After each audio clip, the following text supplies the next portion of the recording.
Here we are aboard Conjurer at Aries Pond Boatyard. Conjurer was built in 1909 by C. Manley Crosby. She's now currently owned by Fred Villars of Philadelphia and East Orleans. We were very fortunate to have known Fred from other work to wooden boats, and he purchased Conjurer about 7 years ago up in Brooklyn, Maine, and she was sailed down here to Pleasant Bay, and we hauled her out to replace the stern post.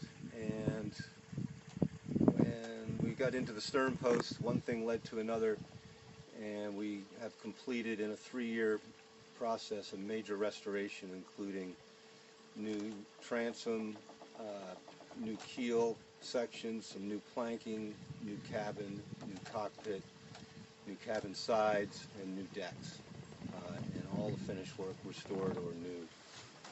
And she's sailing now, her first full summer this year, and she's real tight and having a great summer.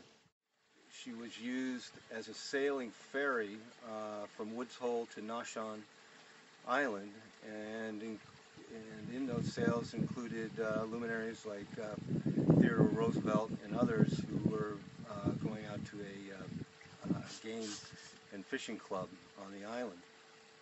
And then she was used for fishing for several years, and then ended up in Long Island and was owned by the Grosvenor family, which are known as the family that started National Geographic.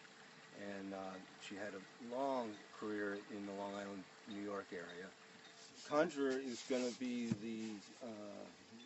involved with the OPC weekend, introducing people to sailing on Little Pleasant Bay. And we're hoping to get as many as 10 people aboard for a half hour at a time, maybe a little longer, and be able to have people learn a little bit about catboat sailing, but more importantly learn to appreciate the beautiful waters that we have and are so fortunate to have here